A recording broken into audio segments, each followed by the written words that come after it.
अस्सलाम वालेकुम गाइस, कैसे हैं आप सब? ठीक है, उम्मीद करता हूँ आप सब खैरियत से होंगे। अल्लाह हमें हम सबको अपने हिफ्ज़ मान में रखे।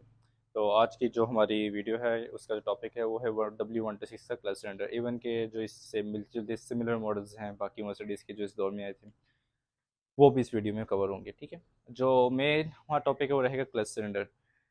अच्छा, अब आपको वीडियो शुरू करने से पहले ही बता दूँ कि इस गाड़ी का दो क्लच सिलेंडर होते हैं। ठीक है, मेन जो इन्फॉर्मेशन है वो ये है कि इस गाड़ी के क्लच सिलेंडर दो होते हैं। इवन किसके नहीं, C180 W202 के, 123 के, 124 के, इन गाड़ियों के, और 124 126 इस तरह की गाड़ियों के, इन गाड़ियों के दो ही क्लच सिलेंडर होते हैं। एक होता है क्लच सिलेंडर स्टीयरिंग शील्ड, जहाँ पे स्टीयरिंग बॉक्स होते हैं उस शील्ड के नीचे होता है। एक होता है इसके गियर बॉक्स के साथ, दो क्लच सिलेंडर होते हैं।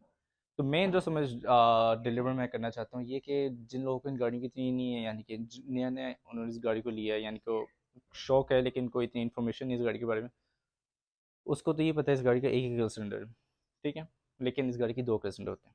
फर्स्ट पॉइंट जो इस वीडियो में समझने वाली बात थी, बताने वाली इन्फॉर्मेशन, पहली बात ये कि इस गाड़ी की दो क्लच सिलेंडर होते हैं।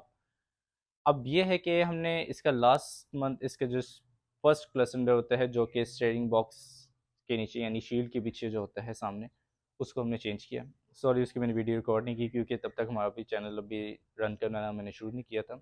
तो अब चूंकि मैं शुरू हो चुका हूँ, तब मैं बताऊंगा आपको शुरू से क्या ही था। ठीक है, हमने उसको क्लच सिलेंडर को जो था उसको चेंज कर दिया।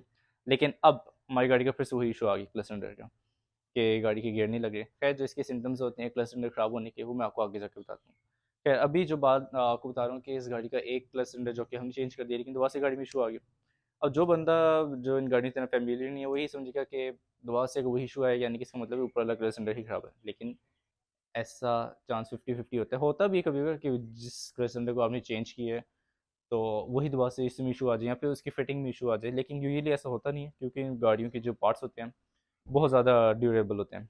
तो हमें पता है कि अब हमारी गाड़ी में दोबारा से क्लच सिलेंडर का इशू आए तो 50% चांस है कि जो ऊपर वाला क्लच सिलेंडर था उसकी कोई फिटिंग में इशू आ गया या इसकी ब्लेडिंग में इशू आ गया। ठीक है, और बाकी 50% चांस है कि जो हमारा सेकंड क्लच सिलेंडर है जो कि गाड़ी के नीचे होता है गियर बॉक्स के साथ, उसमें इशू है। ठीक है, तो अब मैं आपको बताता हूँ कि इस गाड़ी का जो इन सॉरी अब मैं आपको गाइड करता हूँ कि क्लच सिलेंडर खराब होने के क्या सिम्टम्स होते हैं। तो चलिए चलते हैं अंदर।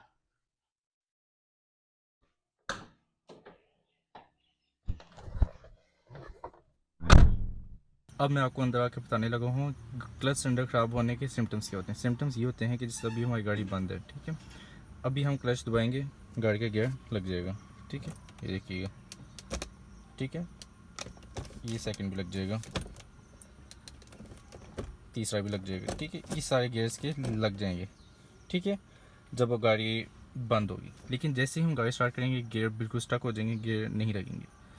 तो इस हालत में फिर गाड़ी को वर्कशॉप तक ले जाने का तरीका फिर ये होता है कि गाड़ी को आपने बंद करके गियर लगा देना। ठीक है, जब गाड़ी इससे बंद है ना, आपने गियर लगा देना। ठीक है, बंद करके आपने गाड़ी को स्टार्ट करना है। जैसे ही आप स्टार्ट करेंगे साथ ही गाड़ी खुद ब खुद चलना शुरू हो जाएगी। तो इस सूरत में काफ़ी आपने सेंसिबल होकर गाड़ी आपने ड्राइव करनी होती है। क्यों? क्योंकि गाड़ी खुद ब खुद चल रही होती है। ठीक है, वहाँ पर गाड़ी रुकती नहीं खुद से। इवन कि जब ब्रेक भी दबाओगे, ब्रेक अप्लाई करोगे, तो गाड़ी रेजिस्ट करेगी कि मुझे आगे यानी कि छोड़ो, मैंने आगे के जाना है। लेकिन चूँकि आप ज़बरदस्ती उसको ब्रेक लगाओ, गाड़ी चल रही है और आप उसको ब्रेक लगाओगे तो गाड़ी यानी कि समटाइम्स ऐसा होता है आउट ऑफ कंट्रोल भी होती है, जो पेट्रोल गाड़ियाँ होती हैं। लेकिन चूँकि डीजल गाड़ी है तो ये इतना इशू नहीं करेगी। लेकिन ऑल दो तब भी ये एक रिस्की ये होता है, आपने इस सूरत में गाड़ी काफ़ी सेंसिबल होकर चलानी होती है। ठीक है, और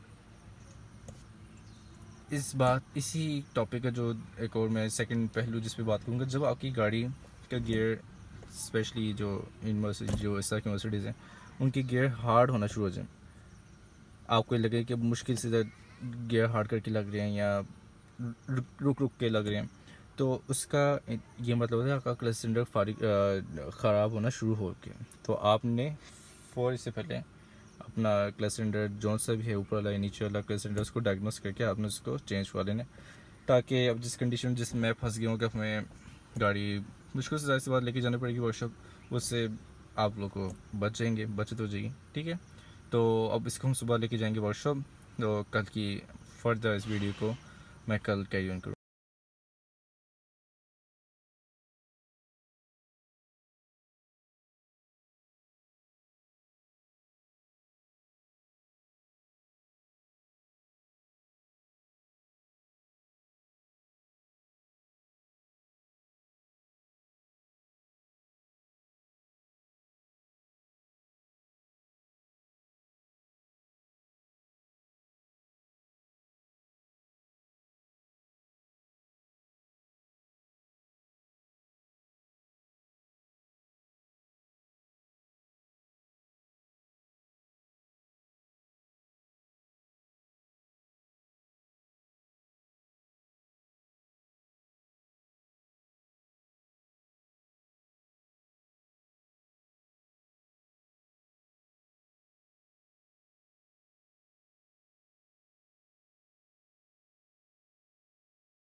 तो अब हमारी गाड़ी घर वापस आ चुकी है।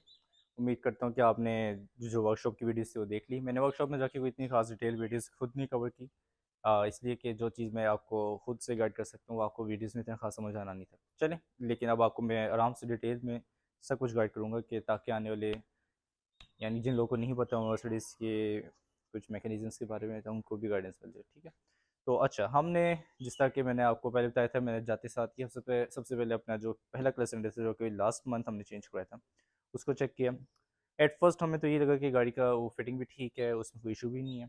तो हमने ये ली फिर जो हमने इसका नीचे का क्लच सिलेंडर चेंज किया, जो कि सेकंड क्लच सिलेंडर था, जो कि था गियर बॉक्स के साथ, उसको हमने चेंज किया।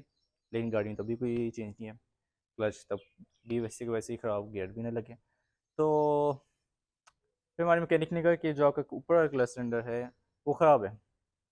अब जिनसे हमने क्लच सिलेंडर लिया था उन्होंने कहा हमारा क्लच सिलेंडर नहीं ख़राब हो सकता, क्योंकि मर्सिडीज़ का असल में उसकी बात उसकी भी ठीक थी, क्योंकि मर्सिडीज़ की जो चीज़ें हैं, मैंने आज पहले वीडियो में भी बोला कि 5 to 6 ईयर्स तो एवरेज है ना कि इसके स्पेयर पार्ट्स किए ही नहीं जाते अगर आपने दफ़े चेंज कर लिए। खैर, उसने कहा कि उसने कहा मेरे पार्ट में कोई इशू नहीं है। मैकेनिक ने कहा पार्ट में इशू है, मेरी फिटिंग में इशू नहीं है, ठीक है। अ, असल में जिस मैकेनिक ने इसका काम कर रहा था वो मैकेनिक को इतना खास इसके बारे में नॉलेज था नहीं मर्सिडीज़ के बारे में, ठीक है। तो जो है मर्सिडीज़ का जो मैकेनिक था उसको हमने कॉल पे लिया। उसने कहा कि आपने क्लच सिलेंडर करते हो, जब क्लच सिलेंडर चेंज होते हैं तो गाड़ी की ब्लीडिंग होती है। उसने कहा कि ब्लीडिंग में इशू है।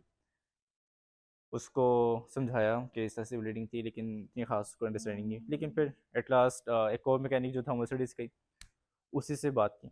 उसने फिर गाइड किया कि एक्चुअली फॉल्ट आ कहाँ पे रहा है इसकी फिटिंग में, इसकी जो गाड़ी का क्लच में और गियर में सही नहीं हो रहा, इशू कहाँ पे। उसने कहा कि जो गाड़ी के सर्वा के साथ पाइप जा रहा होता है, पाइप जो कि सर वो पाइप जाके कनेक्ट कर रहा होता है अंदर वाले क्लच सिलेंडर को, जो कि गाड़ी के अंदर लगा होता है, यानी कि जो स्टीयरिंग, जो मैंने आपको पहले जो हमने चेंज किया था स्टीयरिंग बॉक्स के नीचे, कहते वो पाइप सर्वा के साथ जो लगा हुआ है वो कनेक्ट जा रहा है सीधा उस वाले क्लच सिलेंडर को। कहते हैं आपने फिटिंग करते वक्त उस पाइप के थ्रू आपने ऑयल भरना है। कहते अगर आप वहाँ से ऑयल नहीं भरेंगे तो क्या होगा, बीच में एयर आ जाएगी और गाड़ी का गियर नहीं डलेगा। और प्लस कहते हैं वो गाड़ी के जो अंदर वाला क्लच सिलेंडर होता है उसके अंदर पिस्टन फंसा होता है, पिस्टन होता है जो कि लॉक अनलॉक होता है। कहते हैं अगर उसके अंदर एयर आ गई उस पाइप के अंदर तो वो जो पिस्टन है जो कि अंदर वाला क्लच सिलेंडर है, कहते हैं वो पिस्टन लॉक हो जाएगा। कहते हैं फिर उसको अनलॉक करने का तरीका फिर ये होता है कि आपने उस पाइप के थ्रू, जो कि हवा अंदर जा चुकी है, इसी पाइप के थ्रू अब आपने ऑयल अंदर फिल करना है। जैसा कि आपने वीडियो में देखा भी होगा, वो पाइप के अंदर इंजेक्शन के थ्रू ऑयल भर रहे हैं। 10 cc का इंजेक्शन था, 10 cc के इंजेक्शन के थ्रू ऑयल भर रहे थे। यानी कि वो काम उसको फिटिंग के वक्त कर लेना चाहिए था। ये जो इंजेक्शन के थ्रू ऑयल भर रहे हैं ना उस पाइप के अंदर, उसको ये काम फिटिंग के दौरान ही कर लेना चाहिए था, जो कि उसको नहीं पता था। खैर उसने बाद में किया। फिर हमने ऑयल उसके थ्रू फिल किया और फिल करते करते 1 2 3 4 सिरिंजेस हमारी अंदर गई, यानी कि हमारे ऑयल बाहर जो ऑयल की बोतल होती है ना उसमें फुल था ऑयल, लेकिन एयर थी हवा पाइप के अंदर, इसलिए ऑयल हमें वहाँ से फुल लग रहा था। तो हमने उसके थ्रू ऑयल भरा, जो कि इसके कल सिलेंडर चेंज करने के लिए कंपल्सरी है वो चीज़, ठीक है। हमने उसके थ्रू ऑयल भरा और 10 cc के हमारे 4 सिरिंजेस हमारी भरी गई, ठीक है। और उसके बाद हमारी गाड़ी का अल्हम्दुलिल्लाह क्लच बिल्कुल ओके हो गया, ठीक हो गया, ठीक है। तो ये चीज़ बहुत कम मैकेनिक्स को पता होती है, मर्सिडीज़ के क्लच सिलेंडर चेंज करते हो हर किसी, इवन के जो मर्सिडीज़ के अपने मैकेनिक्स भी हैं ना वो भी कहते हैं कि इसके क्लच सिलेंडर को फिट करना, ब्लीड करना ज़रा डिफ़िकल्ट है, मुश्किल। लेकिन बस इसमें एक छोटी सी टेक्निक है, वो ये है कि जब भी इसका क्लच सिलेंडर चेंज हो, इसका जो ऊपर वाला पाइप है जो कि मैंने पिक्चर अभी पिक्चर में आपने देखा होगा, उस पाइप के थ्रू आपने ऑयल ज़रूर भरना है। नहीं भरेंगे वहाँ से एयर आ जाएगी और गाड़ी का जो क्लच सिलेंडर है वो लॉक हो जाएगा उसका पिस्टन। अच्छा, अब यहाँ पे आप लोगों के ज़हन में क्वेश्चन उठ रहा होगा कि जब 1 महीने से जब हमने क्लच सिलेंडर नया डाला, उसके बाद गाड़ी 1 महीने तक चलती रही, तो अचानक एकदम से किस तरह लॉक हो गया वो? वो लॉक इसलिए हुआ कि जब क्लच सिलेंडर आप नया लेके डालते हैं ना ऊपर वाला, उसका पिस्टन अंदर से हमें अनलॉक मिलता है। वो लॉक तब होता है जब उसको एयर मिल जाती है, यानी कि पाइप के दरमियान एयर आ जाए, उसको ऑयल ना मिल रहा हो, उस पिस्टन पिस्टन तक ऑयल ना जा रहा हो, लॉक वो तब होता है।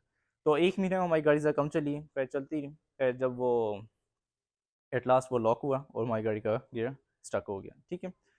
और हमारे ऊपर इस क्लच सिलेंडर का भी इशू था, वो भी सॉल्व हो गया। नीचे वाला क्लच सिलेंडर भी तकरीबन बस अब एंड था, वो भी सॉल्व हो गया, वो भी हमने चेंज कर दी। तो अब अल्हम्दुलिल्लाह हमारी गाड़ी बिल्कुल ठीक है। तो मिलते हैं अपनी नेक्स्ट वीडियो में, तो तब तक के लिए अल्लाह हाफ़िज़, अपना ख्याल रखिए।